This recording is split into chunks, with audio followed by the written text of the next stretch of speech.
Revolutionary talk for revolutionary times. Promoting peace, liberty, and prosperity around the clock. LibertyTalk.fm.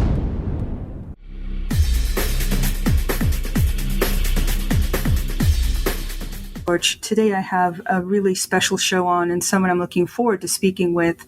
We're going to talk with Mr. Myles Wakeham, and he has a really interesting website. He's a podcast host, he's an author, and people should go to beunconstrained.com.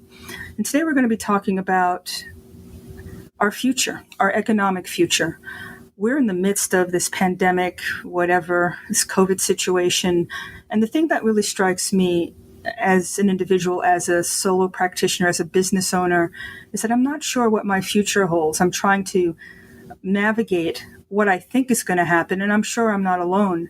And everything we hear on the news, it seems like a global issue economically. But we have power, and I think we have power in a lot of ways in our lives, and we just seem to cede it to whomever, whether that's the government, whether that's influencers telling us what we should think and how we should feel. But ultimately, the choice comes down to us, and we have to have personal responsibility. But I think you can't have it unless you have knowledge.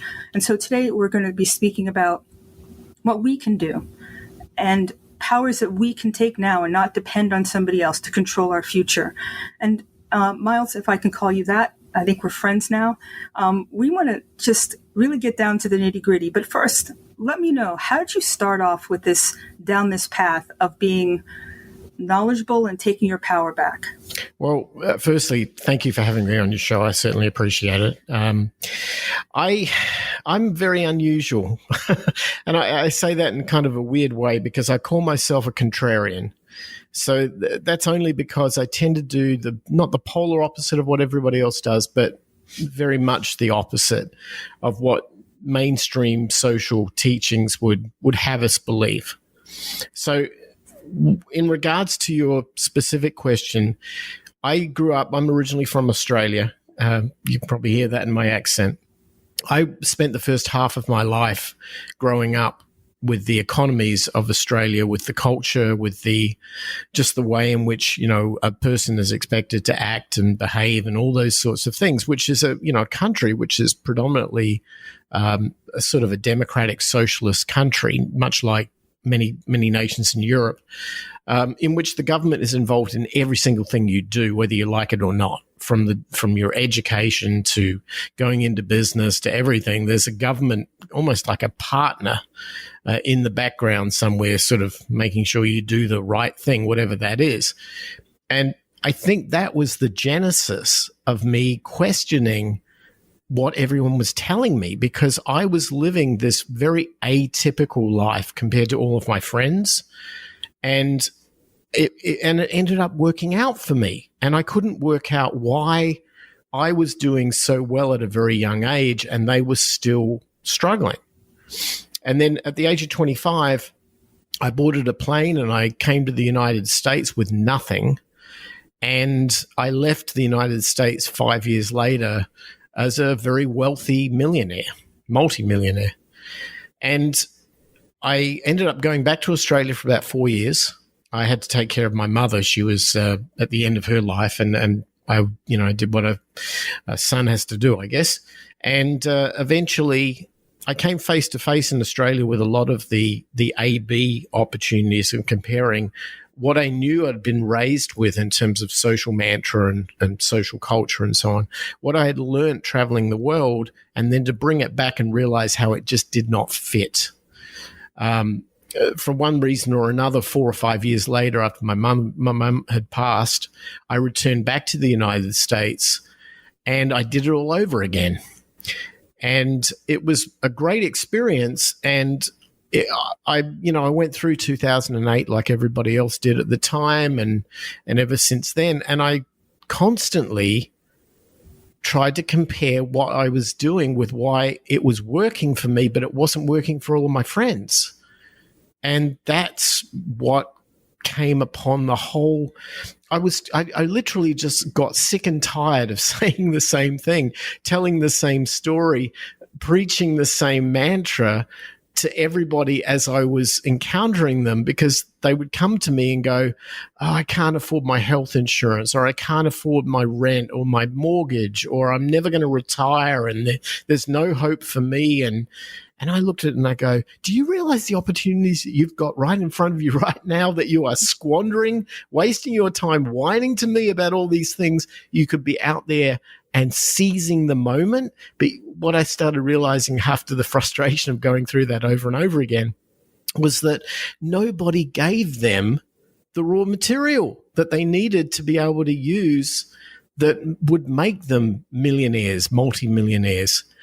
And then I saw this pattern. I saw, why is it that all new millionaires in this country, and I'm not talking about the people who made their money on Wall Street or, investing in index funds or whatever in a bull market. I'm talking about real hardcore business people who work and they hustle and they do what's needed. Why is it the vast majority of these people are immigrants? And that's where I started to see why.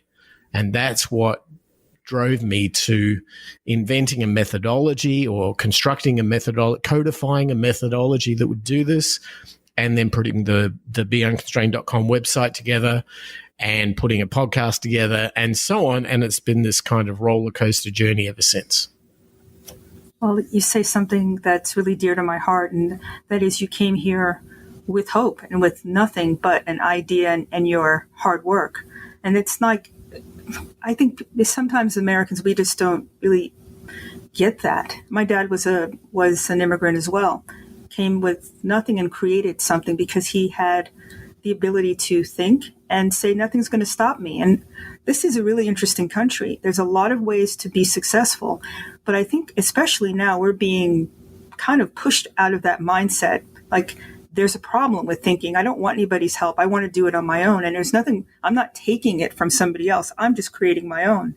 Because it's being successful is not a bad word, is it?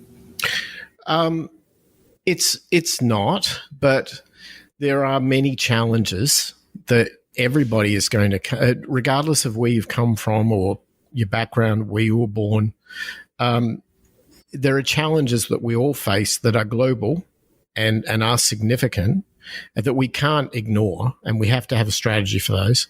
And then there are strategies that there are challenges that we self-impose, and oftentimes we self-impose these things because of a collective herd-like mentality.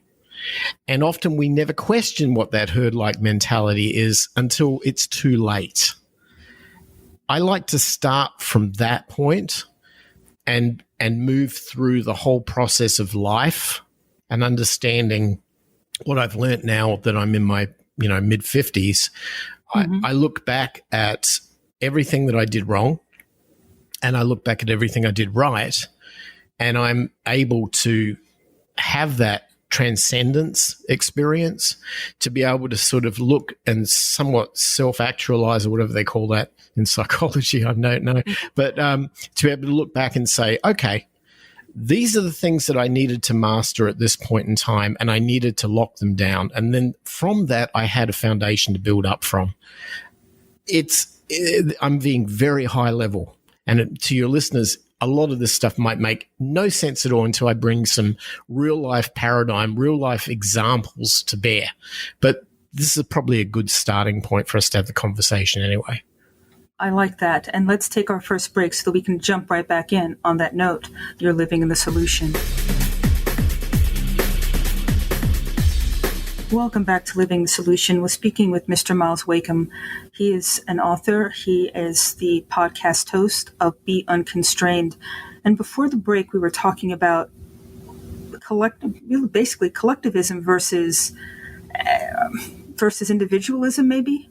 And what's the groundwork? What's the commonality that you think that people need to, whatever their walk of life is, they need to have the first grain of to start down this different path?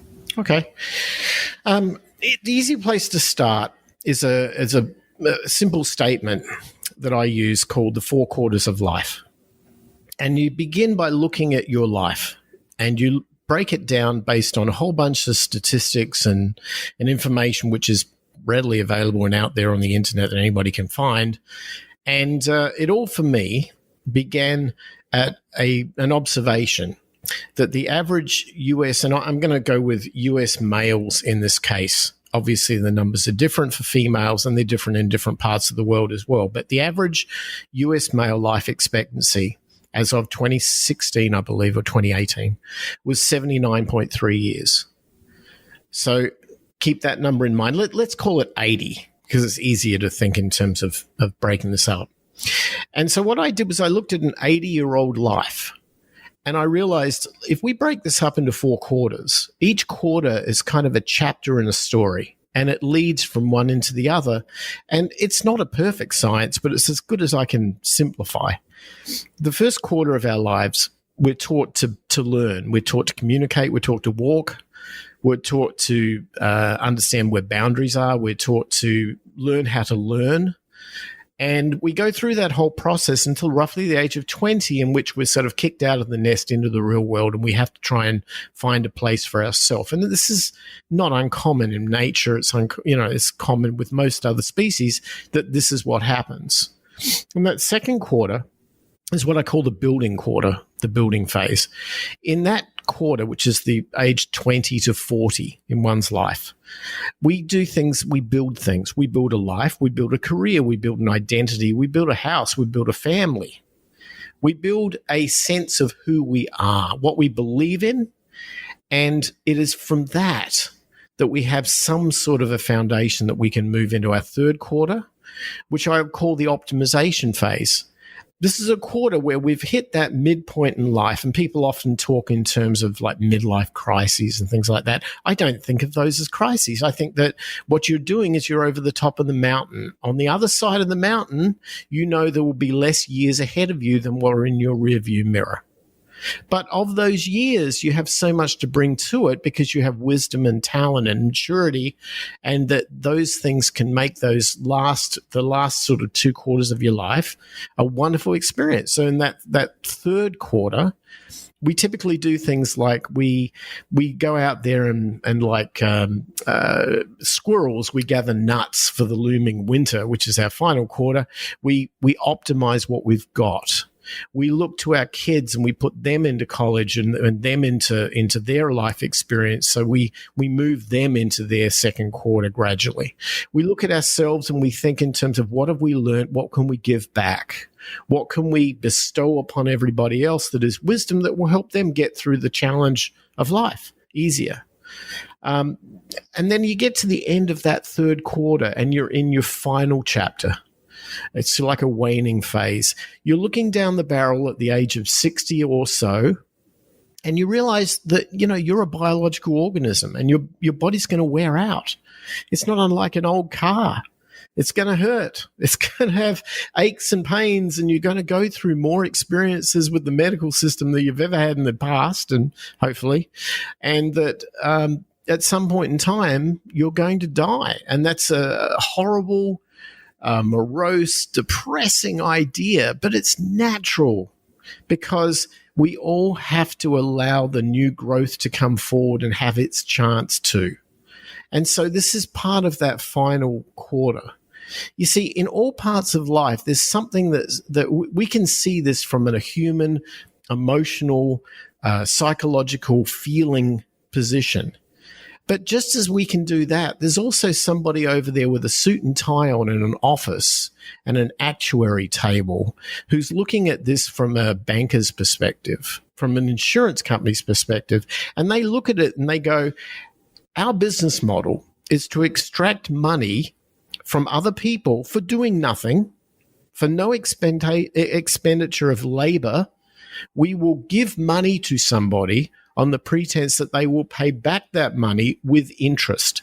And the interest is our profit. It's our cash flow.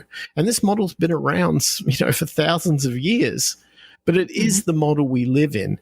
And those people in the suits and ties are looking at your 4 quarters of life and they're going, how do I get you in as early as possible on debt?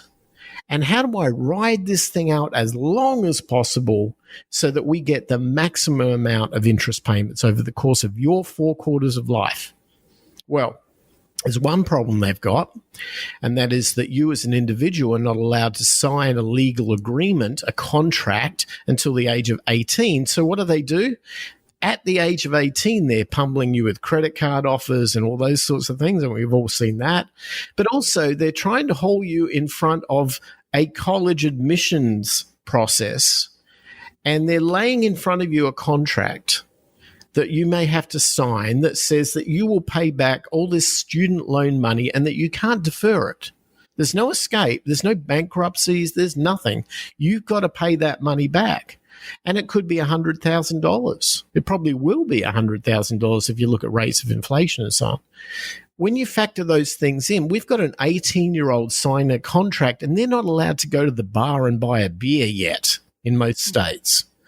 Yet they're expected to sign a $100,000 debt obligation that begins their journey through the next 3/4 of life. And as you perpetuate the numbers and you realize just how long it's going to take to pay that off, that delays their ability to go and get in their building phase and buy a house and pay a mortgage off, because they're now holding two debt obligations, and now they've got twice the amount of capital or cash flow going out the door. And they probably want a car, and they probably need to get a car loan for that, and they probably need to furnish their place, and they've got all these store credit loans, and they get a credit card because one day they don't have enough money for the month, and so they put it on a credit card, and this stuff starts stacking up and stacking up and stacking up. And the idea is that by the end of the second quarter of their life, by the age of approximately 40 or so, they are so inundated with debt, and there's no hope. At this point, they've refinanced their house 15 times over. They've used it as an ATM machine to pull money out. And now all of a sudden they realize they've got 20 years until that 60-year-old number comes around, or 65 or whatever it may be.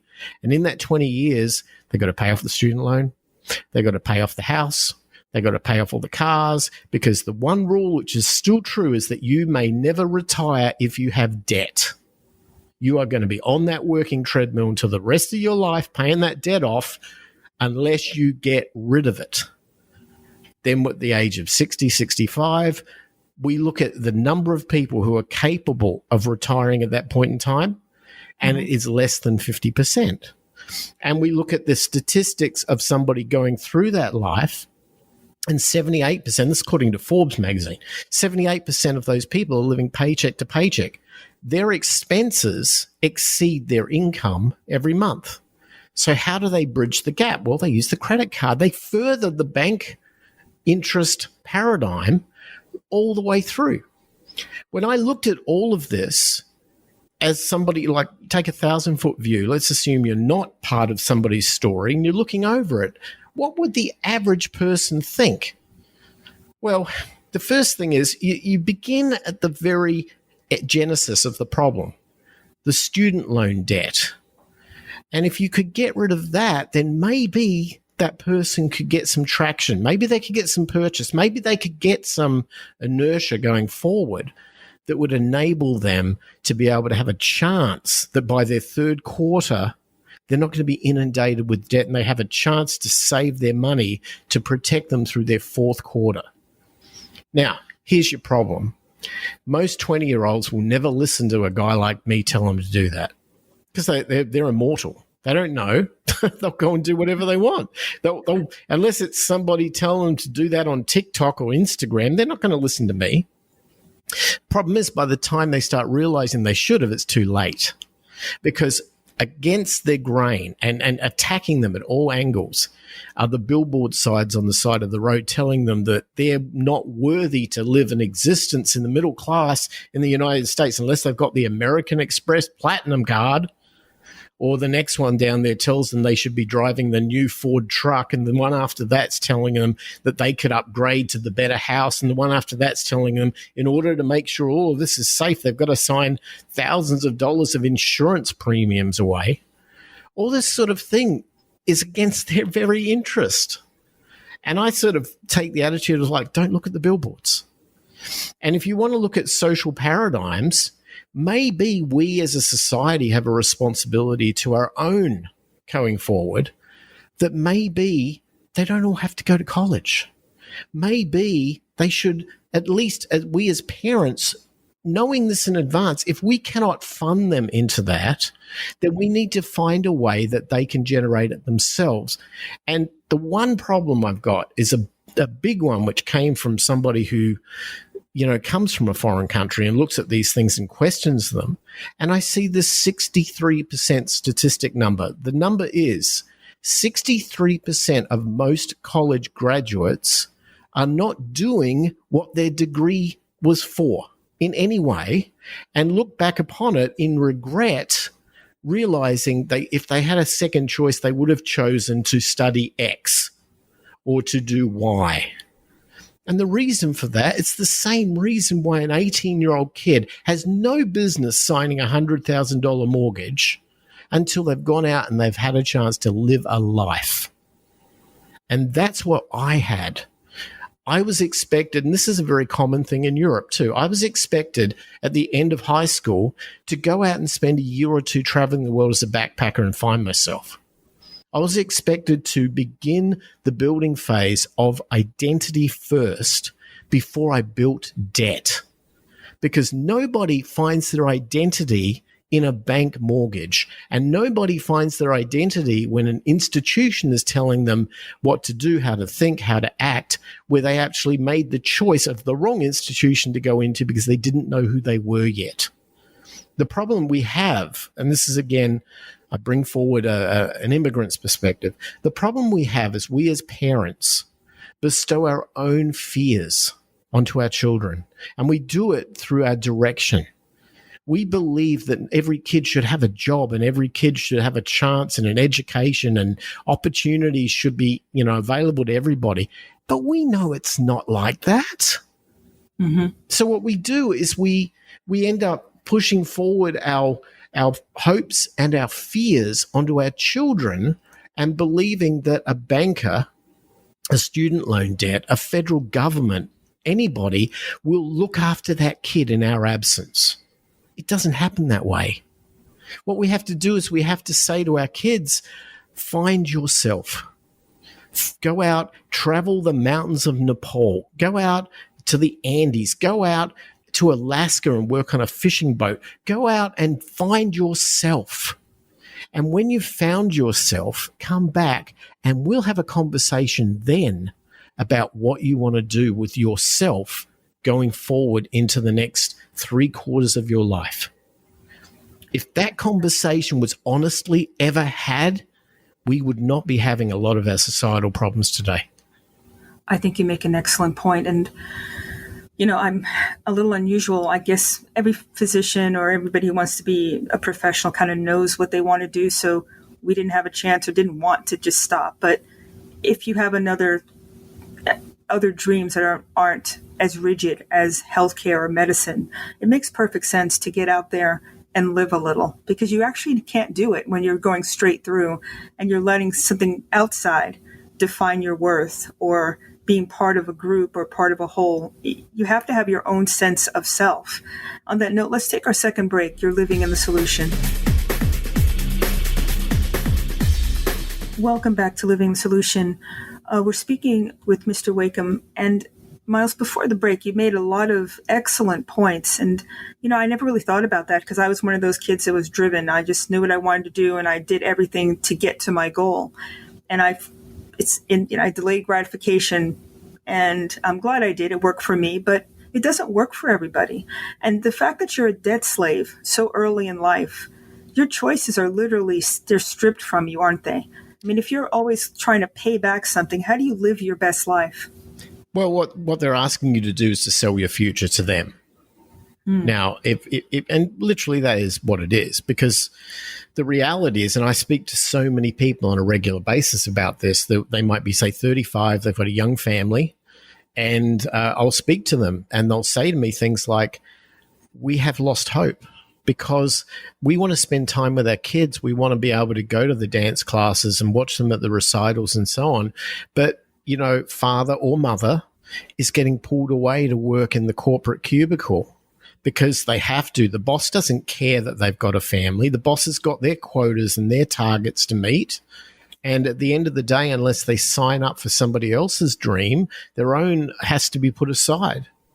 And I don't ever think that people need to live in regret like that, because at the end of the day, why did they take that job? Well, because they wanted to follow the social paradigm of study hard, get a good job, save, and one day you'll retire.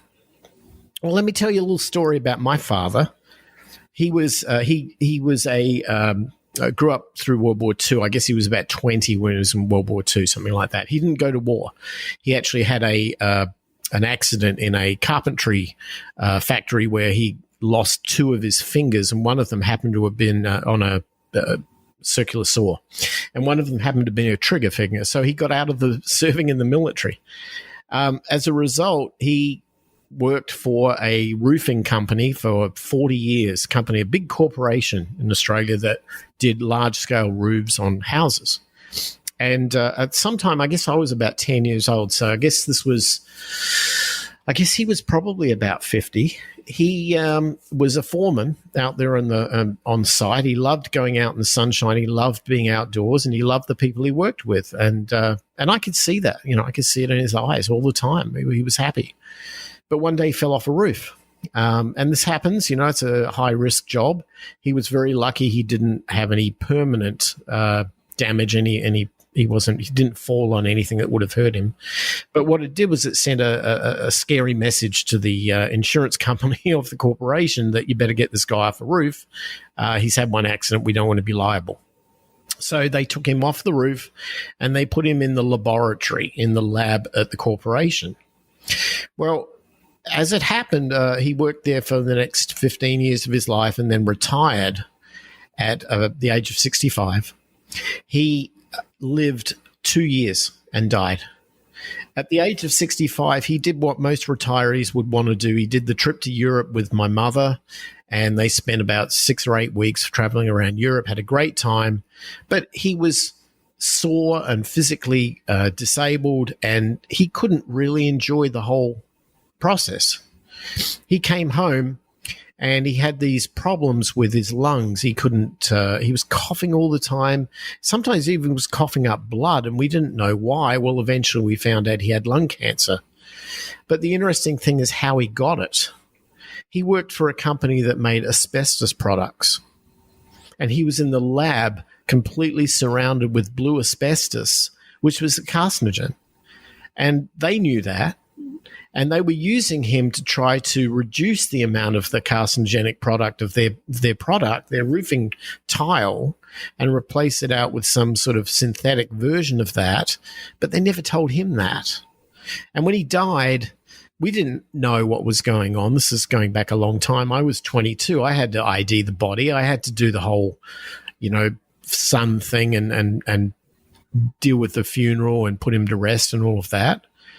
But at the end of the day, what lesson I got from this was, why would you give 40 years of your life to a corporation that doesn't care about you, that wants to sacrifice you to cover their own butt, and had demonstrated that on multiple occasions? And then at the end of the day, for your wonderful, 65-year retirement, they give you the gold watch, they give you the 401k or whatever the equivalent is, and then you go off into the sunset and you're dead 18 months later. So I spent a little bit of my time studying this phenomenon. And what I found out was that the BBC made a very interesting publication on a thing called the Boeing study. I'm not sure if you've ever heard of this. No. Okay. Boeing, a big company that makes a lot of aircraft and defense contractors and so on, and they offer a pension plan to their workers. Well, in order to know how much money they need to fund the pension plan, they have to look at the life expectancy of their workers. And when they did this, they published their study transparently, which was wonderful. But this is a study that's been refuted by the mainstream financial industry over and over again. I'm going to explain why. But the interesting thing about the Boeing study is that they realized that when somebody retires at the age of 55 years old, they have an average life expectancy until the age of 83, as proven by pension payments, like how long are they paying the pension. But if the person works until the age of 65, the average life expectancy of pension payments is only 2 years. Wow. Yeah, it's a lot of wow. But then I looked at my own father and then I realized, That's exactly what happened to him. So I happened to be giving this speech to a group here in Phoenix. I live in Arizona. And I happened to be in front of this group, and I said this thing, and I got the same wow response from the group. And then after I'd finished the speech, a lady came up to me, and she said to me, I guess she was in her 60s, and she said, I really connected when you told about the Boeing study. I'm like, oh, okay. And then she introduced herself. She was somebody who was the CFO for, I guess I can say it, Honeywell, another large military defense contractor, make airplane parts and so on. She said, we at Honeywell did the exact same study and came up with the identical numbers Boeing had. Identical. So this is common knowledge. Mm-hmm. But if you go out and you speak to anybody who works for Charles Schwab or Fidelity or Vanguard or any of these big retirement, investment type companies, they will absolutely destroy that argument as being, oh, that's the urban myth, that's conspiracy stuff, that's not real. Why? Because they're bankers. They want you there as long as possible to continue to pay fees and so on, and to have your wealth, so that they don't care whether they've got your wealth and you only live for 2 years as long as they can churn it. And what I'm seeing is this pattern over and over and over again of society being set up where nobody is willing to say, this is the honest truth. This is how a life is worth living. This is what a life is about. And it doesn't matter your belief system, your ideology. That's irrelevant. When it comes to economics, we're all on the same playing field. The difference is whether or not we're given access to opportunity as equally. And I'm a huge proponent of equal access to opportunity. At the same time, I'm also a huge proponent that if you screw up with the opportunity, that's on you. Mm-hmm. But everybody should be given the same chance. One thing that I was taught at a very young age is the simple formula of life, where success equals preparedness meeting opportunity. So if you are prepared, you're a good student of what you do, so you can take advantage of it. You've got the right tools. You're available at the right time. You're not encumbered. When the opportunity comes to you, you can maximize it, and that's what success is. And to each individual, the success might be a McMansion or a new boat or a Ferrari or whatever. You define what you think success is. I don't personally believe in those sorts of things, but everybody needs something that gives them hope.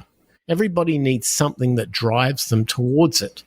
But everything that pulls you away from that journey is all of those decisions you made in your past where you sold your future out to a bank. What I try to teach people is a concept I call financial sustainability. And it's very much an embracement of no debt and one simple thing that is a paramount within wealthy people, a simple statement that everybody forgets. It's never taught in school. It's never taught in college. It's never discussed anywhere, but it's a simple, universally accepted paradigm of the wealthy. And it goes like this. The rich don't have jobs. That's it. If you embrace that, it tells you everything. The rich don't have jobs. I'll tell you what the rich do. The rich own things. They own assets. The assets could be a business. It could be real estate. It could be precious metals. It could be fine art. It could be shares, stocks, bonds. It could be Forex. It could be whatever it is. They own these assets and they derive their wealth from the dividends or the rents that are generated from the assets. And that's the key. A lot of people call these things passive income. That's not telling the truth. That's not in any way telling the truth. If you own assets and you can generate income from assets, you will never work another day in your life. And then one thing happens, and this is a really, really key part of it. The word retirement is stripped out of your vocabulary. You never talk about retirement. because you never worked a day in your life in the first place. And that's the lesson that I learned maybe 5-10 years ago that turned everything around for me. Because if I look down the barrel of saying, well, I've got to, go to school until I'm 22 or whatever it is, and then get a job and work hard and build a family and a life and save. And when I'm 40 or 45, I can begin starting worrying about putting all my money in the Vanguard index fund or whatever, so that when I get to that 65 years, I can retire. Yeah, well, everything I've told you tells you that 65 years gives you 2 years to enjoy that money. And then the problem is that doesn't work.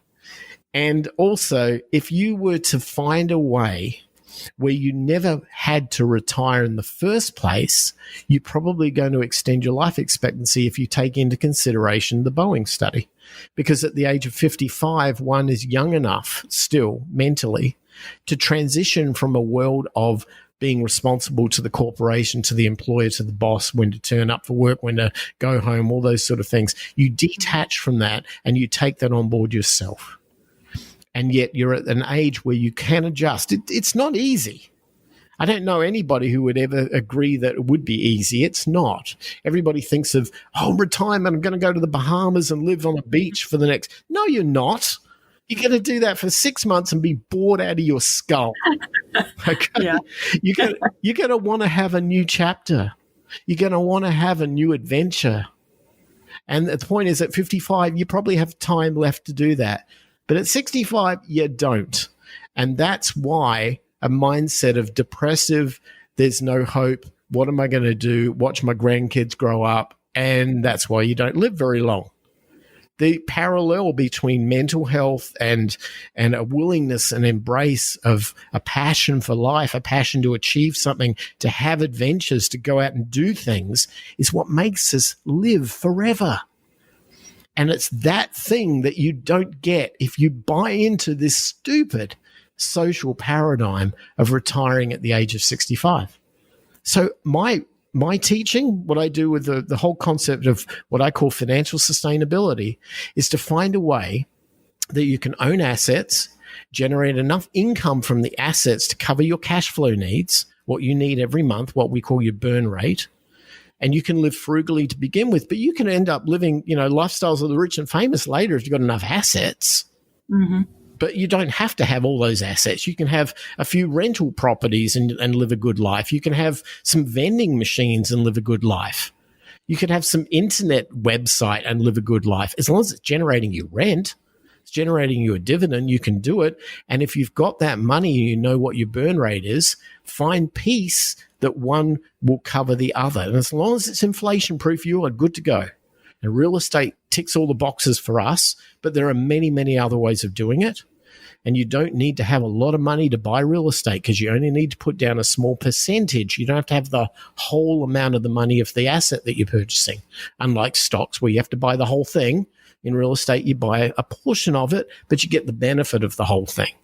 And I'm not going to try and get into that because I sound like a 3 a.m. infomercial salesman. I'm not interested in that. That doesn't matter. What matters is that you find a formula that generates you enough dividend income, enough rental income, enough cash flow to cover your burn rate, and you keep your burn rate as low as possible.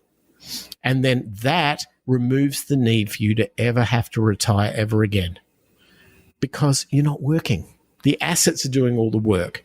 With all of that wonderful new time and availability you've got, you can then have your adventures, and you can do that as young as possible in life if you don't screw it up at the age of 18 and sign a debt contract away.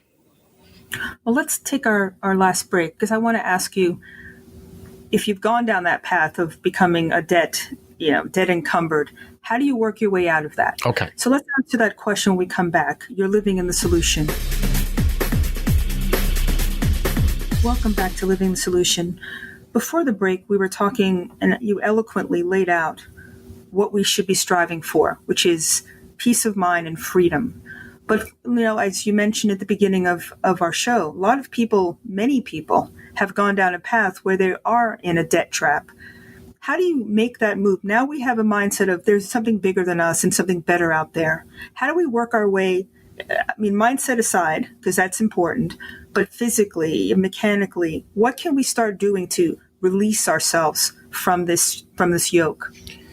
Well, one thing I believe that happens whenever there's some sort of an adverse event in anybody's life, whether it be something you have control over or something you do not. And, as we're recording this, we're going through a global pandemic, so we can kind of call that an adverse event. But it's a good illustration of how humans handle these situations. We find ourselves in a tough situation. We don't know what's going on. We don't know what's up, what's down. We're all isolated. We're all confused. But you know what? The day will come where a vaccine emerges and those problems disappear and we go back to our normal life again. When that happens, we will do one thing, which is universally always the case in human history. We will look back and debrief the situation. We will look at what worked. We will look at what didn't work. We will try to codify that and capture the history because we don't want to repeat it again.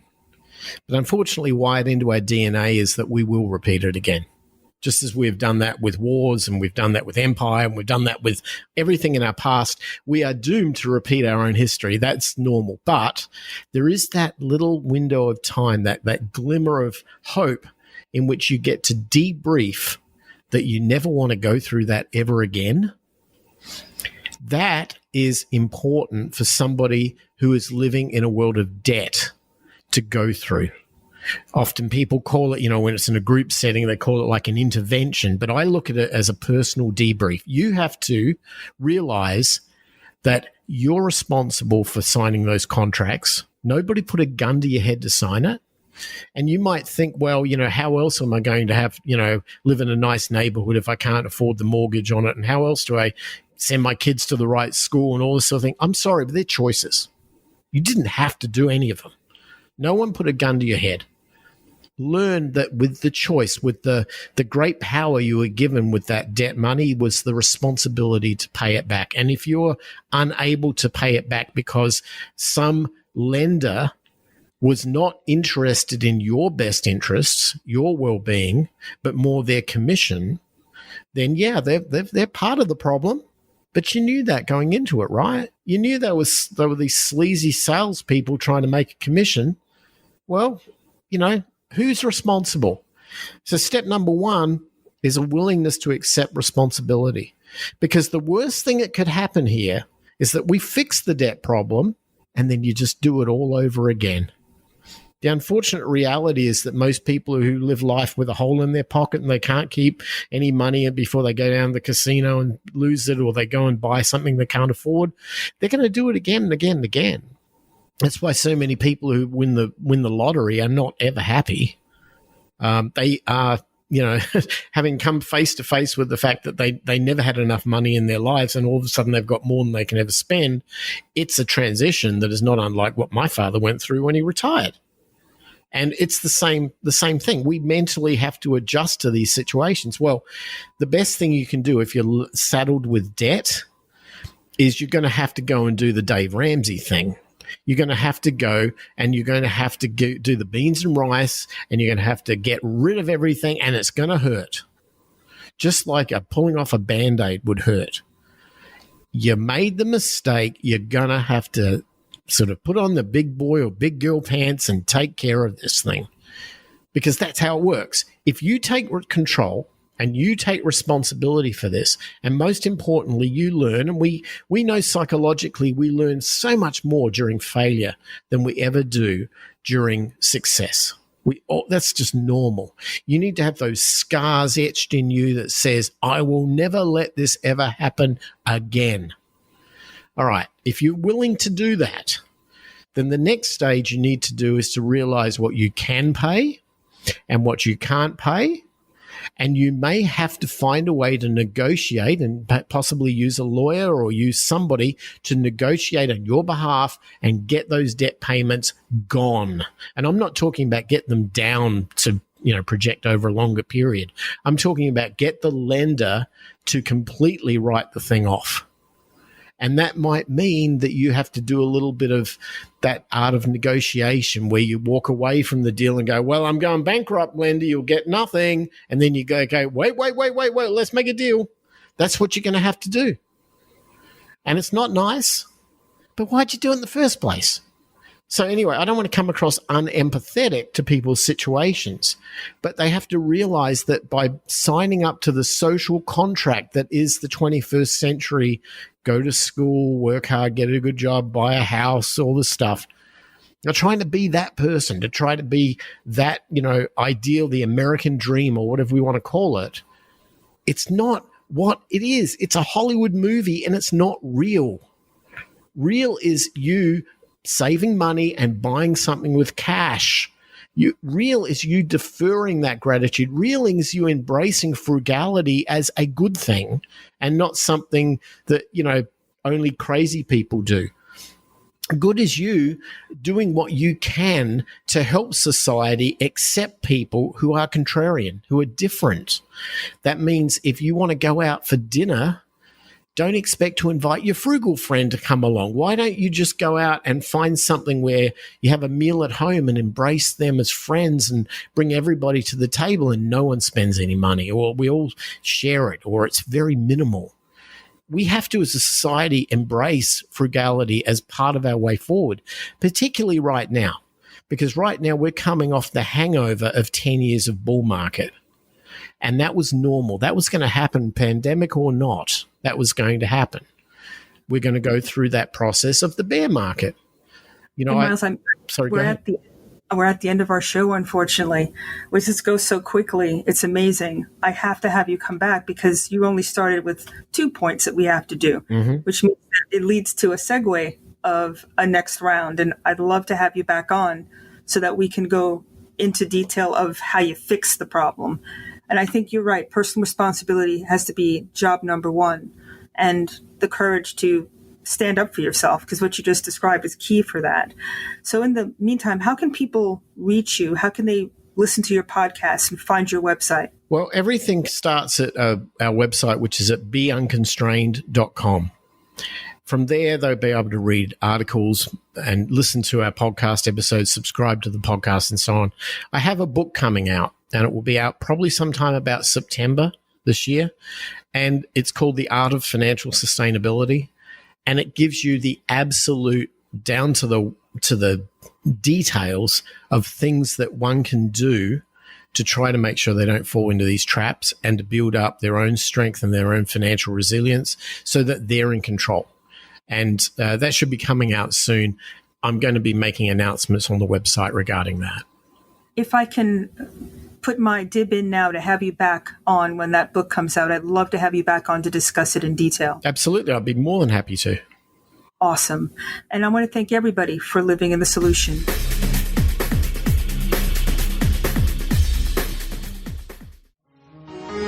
Revolutionary talk for revolutionary times. Liberty Talk FM.